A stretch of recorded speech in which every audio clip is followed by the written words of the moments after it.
Welcome to this week's edition of the Belau Report. I'm Jane Belau. Our guest this week, Nels Pierson, and we welcome you back. Thank you. Thank you. Always good to be here. I know the last time we talked, you were not going to be a candidate for, or you had not. I hadn't decided yet. Hadn't decided.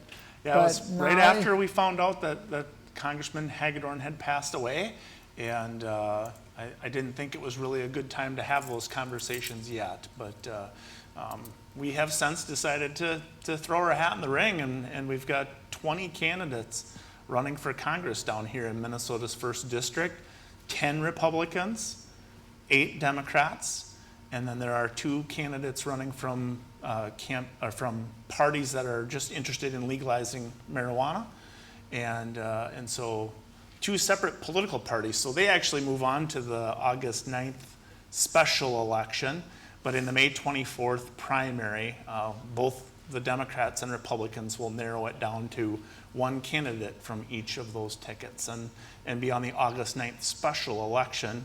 And that election will determine who fills out the remainder of Congressman Hagedorn's term, since he passed away in February.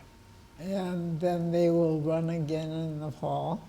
The assumption, because August 9th just happens to be the primary day in the state of Minnesota also, there's the opportunity for another candidate, even if you don't win in the first primary, to run against the winner and win on the August 9th primary day as well. So it's potential that a candidate running for Congress in either party could win on May 24th and win on August 9th, but also lose on August 9th and not be the candidate in November to run for the similar congressional seat, because it's a new 2-year term in a new 1st congressional district. So it's really pretty complex and challenging, but there's a potential that a person could be elected to fill out the remainder of Congressman Hagedorn's term and just be in Congress for those few months. Yes. And what are you going to do? Well, I'm hoping to win all of these elections. We've got a May 24th primary we're very focused on, so less than 3 weeks away from us essentially now. And early voting started a while ago. May 24th is the day the polls will be open, just like they're open on the election in November. Our polling places will all be open on May 24th, so I would encourage Rochester and Olmsted County and southeastern Minnesota viewers to get out, show up, and participate in this election. It's going to be, sometimes people complain that by the time they get to the November election, all of the good candidates are gone and they aren't excited about voting for someone. Well, you've got 20 candidates to choose from here on this ticket. So I would encourage everyone to take the time, get to know the candidates, check out their websites, contact us. We're very willing to engage with voters now more than ever, because we have this call and this responsibility to the voters, and by May 24th, that candidate from each party will be selected and then move forward to the August 9th special election. And how long has it been since we've had someone from Rochester in the Congress? I actually have researched that a little bit. In all of Olmsted County, in the entire history of the state of Minnesota, there have only been 2 congressmen from Olmsted County. One back in the 20s, and then our Congressman Gil Gutnick, who I actually served for as his campaign manager going back a couple election cycles, of course. But I know the 1st District pretty well because I once was Gil Gutnick's campaign manager. Okay. And then why don't you tell us about your roots in the 1st District? Sure. That's very impressive. Sure. Well, I did grow up on a dairy farm in Butterfield, Minnesota, which is over in the western part of the district. In fact, you can go all the way to the South Dakota border on the first row of counties that border Iowa, and you go all the way across the state. But when you go to the second row of counties, our farmland ends the dividing line of the 1st Congressional District with the 7th Congressional District. So the the Watonwan County, Cottonwood County border in the new 1st Congressional District becomes the dividing line. So, so I grew up about as far west as you can go. And I went to college at Gustavus Adolphus College, which is in Nicollet County in St. Peter, and that also is in the 1st Congressional District. And after college, I moved over to Winona County for a little period of time while I was first working in Rochester, and ended up living in Winona County for a brief period of time, and then eventually moved over here to Olmsted County. I've lived in Stewartville, Orinoco, in the city of Rochester. Now I've landed just outside of the city limits. I'm in a township here in Olmsted County, and these are where my roots are now. My kids have grown up here. They know nothing other than Olmsted County and the Rochester area, and I'm very pleased and happy to have grown up in the 1st Congressional District, went to college in the 1st Congressional District, and now I'm over here. And I feel like that gives me a strong depth and breadth and knowledge of what's going on throughout the 1st District. I know the people, I know the places, I know the agriculture, I know the industry, and then of course the issues that we deal with over here in Olmsted County, specifically in Rochester, health care. Everyone's concerned about quality health care, but how government interacts with the health care system, I think, is specifically important for who we select to be a candidate running for Congress in Minnesota's 1st District. Okay, and of the 9, is it Republicans? 10. 10. Okay, I couldn't remember whether it was 8 and 9 or 9 and 10. How many others are from this part of the district?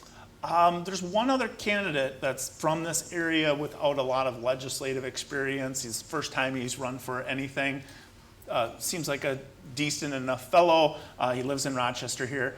Other than that, the other candidates, for the most part, are in the western part of the district, covering kind of the rural or the small towns of southwestern Minnesota, Lake Crystal, New Ulm, Blue Earth, those types of areas. And so for me, I know that area. I know the people over there. I think it's very important that we have a candidate who is interested in agriculture. I was in 4-H, I was in FFA. I actually was thinking I was going to go to the University of Minnesota. Gustavus Adolphus accepted me, so I went for it and ended up graduating from Gustavus. I think life would have been different if I had gone that route, but agriculture is just something that's still true to who I am as a person, and I'm definitely rooted on the farm and still have my mom living on the home farm in Butterfield.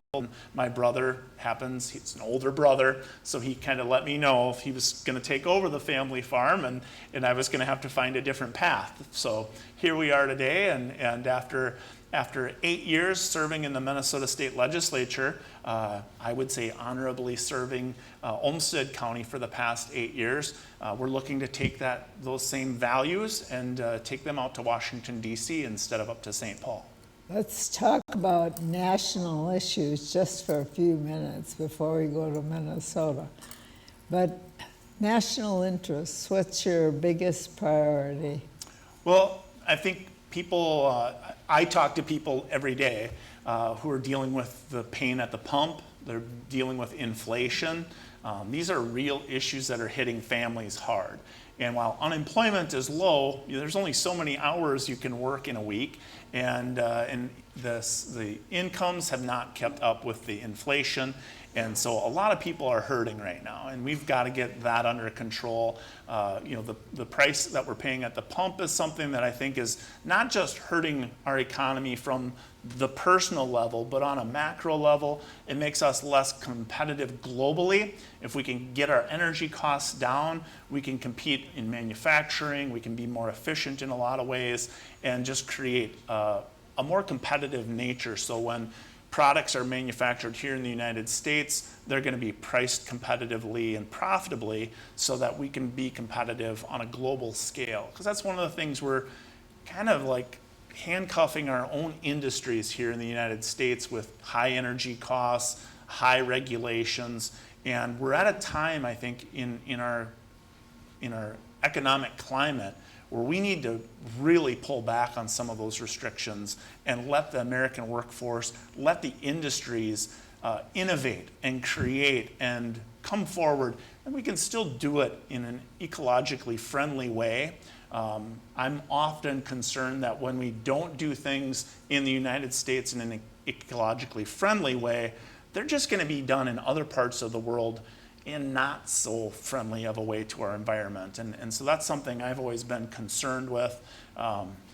You know, and some of the viewers know that I have a adopted son from the Democratic Republic of Congo. And over there, when they mine minerals from the earth, they use child labor and slave labor. And not slave labor, I probably shouldn't use that term, but child labor. And certainly wages that are paid are not something we would recognize as being reasonable within the United States environment. And so, again, when we see these things that are happening globally, it makes me concerned when we aren't able to do mining or industry within our borders in the United States or within northern Minnesota to be able to go through the tailings or the scraps of the old iron ore mines, to just be able to go back through that, rework some of those tailings to get the precious minerals out of that already disturbed area.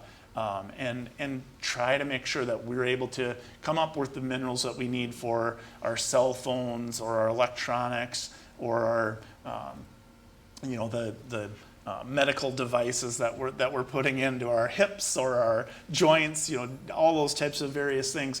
Those metals, titanium, coltan, all these minerals, these precious minerals, are in the soil in some of that already spent environment that I think we could ecologically go through in a positive way. And there's industries in Minnesota that want to do that. But again, we tend to restrict that to such a level that it can't be done. So how about immigration, which is a huge issue in the country? And I don't know how many people have come to the cities in the first district, but that you think about Minneapolis, St. Paul, and a lot of the areas have been beneficiaries of busloads of people. Right. And they're just not following the laws. Yeah, immigration is a complex issue. Since our last interview, our last discussion, and I have a son who's living in the Democratic Republic of Congo that we legally adopted 4 years ago, essentially. And we've been working with the U.S. government applying for a visa so that we'd be able to apply to bring him home. And it's now taken the U.S. government 2.5 years to come back to us and deny our visa application. And they basically cite two things. Number one, they don't recognize that this child is an orphan, even though he's been living in an orphanage for the past 4 years, ever since he was discovered abandoned. And number two, they don't recognize the Congolese government's legal authority to grant us an adoption. So I could actually move to the Democratic Republic of Congo and live there with my 4-year-old son today. But the U.S. government doesn't recognize that legal authority of the Congolese government.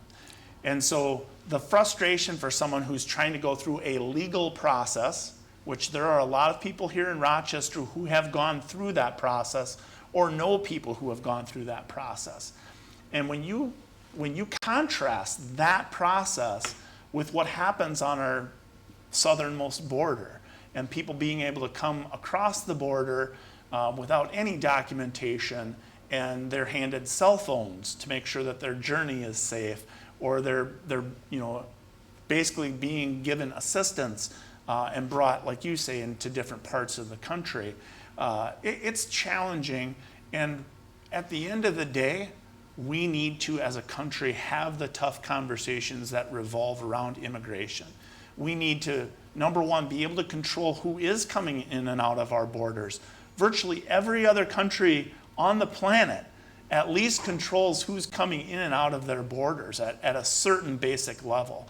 And the U.S. government basically just waives that responsibility when it comes to the southern border. And we need to get better at that. we also need to make sure we have the people in our workforce that our economy needs.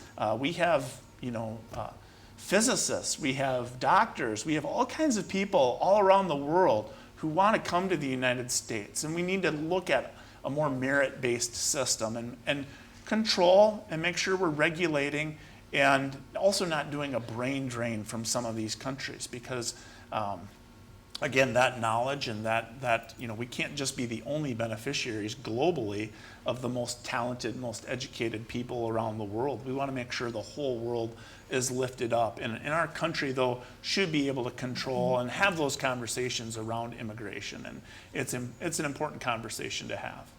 And Minnesota and states in the Midwest are such important elements of our food supply chain.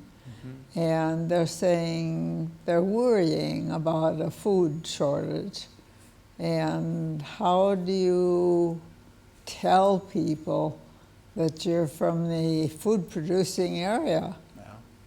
Yeah, the breadbasket of the world is right here. And again, even the immigration issue intersects with that. We need labor that's able to harvest, produce, and process all of that product.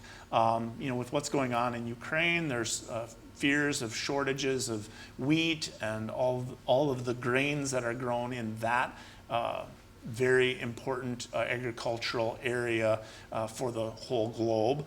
And so our country is going to need to step up. And at the end of the day, our country always has. We've done a great job of that, almost to a fault. I mean, if you think about how OPEC has been able to control and manipulate the price of oil and force us to pay top dollar for oil in a lot of circumstances, farmers aren't very good at that. They basically produce as much as they can every time that they can, and they feed the world and keep prices affordable. And I think that's going to continue. I think we're going to see American farmers step up and in a way that hopefully will fulfill all of those needs, and hopefully pray for some drier weather right now so they can get some seeds in the soil. Okay, and the last question that would talk about not only surviving but thriving in Congress would be, how are you with other people that you work with? I mean, I've been in the legislature for 8 years, and for me, it boils down to working together to get things done. And at the end of the day, being a caucus of one person or even having 3 friends with you, that's not going to necessarily get you to the majorities that you need. In the Minnesota State House, it takes 68 votes to pass something out of the State House. Out of 134 members, you've got to get 68 people on board in order for it to pass. And so I've been able to work with folks across the aisle and get things done. Mm-hmm. Okay, so what's happening in Minnesota? Well, we're kind of in that stage where we're passing a lot of bills from each body. The House passes its version of bills, and the Senate passes its version of bills. And because different political parties control each of those bodies, those bills aren't written exactly the same way. So they pass from their independent bodies, and then they basically have to go through conference committee work and go through. And they a lot of times will sit down and they'll see there's some things in here that are identical, and we'll just make sure that those get included in the final bill, usually. And then some things that are in conflict with each other or just differently prioritized. And so those conference committees have a lot of work to do once the bills are passed. We're still in the process of doing that in the Minnesota State House. The Health and Human Services bill will be heard tomorrow. So that's something for me. I feel like the Democrats aren't doing enough to help our senior homes, as well as folks with developmental disabilities, the people who assist those folks. They are not getting the support or enough support as it stands. We're seeing closures at places like Hiawatha Homes, Bear Creek Services. We're seeing a lot of those resources having to be pulled back because there's no staff. We've got workforce shortages in a lot of areas, But in that area specifically, the state basically sets those dollar amounts that those folks can be compensated. And because those wages haven't gone up with the inflation and with the wages of, name your favorite fast food place or any starting wage, minimum wage isn't even really part of the discussion anymore. We're talking about starting people off at $15, $18 an hour at Target or Walmart, and our folks who are helping care for those who need the care the most, their compensation is not kept up. And unfortunately, the priorities of the Democrats in this House Health and Human Services bill doesn't prioritize that enough either. Should that not be a bipartisan effort? It should. There's just a lot of growth in other programs that the Democrats have selected, and I'm hoping that we can. Again, it's all about priorities, and we've been hearing for a long time that those wages have not been keeping up. Now with the workforce shortage, it's amplified, and I think we definitely need to address that before the end of session. Okay, and what was done with the HEROES money? Oh yeah, there was two bills that ended up being merged together. One that was the HEROES pay. We ended up doing $500 million of pay for frontline workers in a bill that was basically being negotiated alongside of the Unemployment Insurance Fund. Our Unemployment Insurance Fund had been depleted because during COVID, with all of the shutdowns, a lot of people qualified to receive an unemployment benefit. And once that fund was drained, the dollars still had to be paid out, and the federal government actually then loaned the state of Minnesota money to make sure people were still being able to be compensated through the Unemployment Insurance Fund. Mm-hmm. Fortunately, we're in a surplus, so we were in a position to pay back the federal government. That was actually costing the state of Minnesota, just the interest on that loan was costing the state of Minnesota $50,000 per day just for the interest on that loan. And unfortunately, there was a lot of disagreement on how that should be paid out. And essentially, rather than just passing that, it ended up getting merged with the frontline workers' pay. And ultimately, both of those have been agreed to. And now we've backfilled the insurance so that otherwise our small businesses would end up having to pay that all back and pay an increase in their unemployment insurance, which small businesses are struggling too. They're just like everyone else. Inflation, all of the things that they've raised, they raise their prices in response to their prices having gone up in most circumstances. So a lot of the small businesses are struggling too, and that additional tax probably would have closed a lot of businesses down. Fortunately, we did get that done. It was signed into law by Governor Walz, and we're moving forward with both HEROES pay and the unemployment insurance was backfilled. So we're in good shape there. How did the HEROES pay get resolved? They did kind of compromise at the end of the day. It's a lot of federal dollars that are being distributed through that system. It wasn't as much money as one side wanted. It was more money than the other side wanted, and it kind of ended up landing at that $500 million number. And who will it go to? It is primarily going to go to those folks that were working on the front lines, hospital workers, ambulance crews, folks that were at the nursing homes, folks in those capacities. That's where it's going to cover a lot of those logical benefactors, folks that really did step up. How about the governor's checks? Yeah. Are they still on the table? It's interesting, the House Democrats, which of course is the party of the governor, they don't include that in their bill either. So it'll be interesting to see how that's navigated in the end. For me, one of the highest priorities is one of the Senate's priorities, which is to eliminate the tax on Social Security. I think it's high time that be completely eliminated. It's a kind of a double burden of tax, and it ends up pushing, I think, a lot of people out of the state of Minnesota because they don't want their Social Security taxed, and there's a lot of states out there that don't do that. So I think we're going to be well positioned to see that passing. Again, it really boils down to, when you're lining up those bills, and the tax bill is one of them that has not been passed even out of the state house. And because of the way the Constitution is written, both the tax bill and the bonding bill, they actually have to come out of the House first. And so because they have not been addressed, there's a lot of questions as to what will be the House Democrats' positions on what their priorities are going to be. And whether they include the elimination of tax on Social Security, that remains to be seen. If they include it, we're in great shape. Good. And we'll be watching. Yeah. Now I want to give you a chance to address our viewers and voters about whether they should call their legislators about the tax bill and about whether they should vote. Well, I appreciate that. Again, anyone who wants to reach out to me, the easy email to remember is just nels@nels.com. And that is a campaign email, but a lot of times it's just the easy one to remember rather than rep.nels.pierson@house.mn.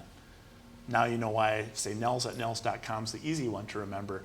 At any rate, we do have, I think, again, making sure folks who are taking care of folks in the senior homes and folks with developmental disabilities and group homes, we need to talk to and get our legislators on board to increase those funds. Eliminating the tax on Social Security, I would encourage folks to reach out to their state representatives and state senators on that issue. And then, again, it is an election year, but it's a really early election for this special election. On May 24th is our last day of voting for the primary of that special election. And I do think that that's going to be an important date. Again, do your due diligence, study all of the candidates that are out there. You get to vote within a political party on that ballot. So you get to choose out of the 20 candidates, you can choose only one of those people, but we're not running against each other. Like, I'm not running against a Democrat right now. I'm running against the other Republicans to be the candidate that would be on the ticket on August 9th for the special election. And then that would be narrowed down to the major political parties on that date. So I'd encourage people to get out and vote. Again, I've been honored to serve in the Minnesota State House for the last 8 years, so I'm the most experienced candidate. I grew up on a dairy farm, so I feel like I'm the hardest working candidate. And I certainly do feel like I reflect the values and the issues the best, having known and lived across the entire 1st Congressional District and knowing and working with all the people across this great part of the state. So thank you. So when you talk to the people, which issue is the one you want most to hear from them about that you're going to be looking at in Minnesota? Yeah, number one thing for me is always when we find solutions.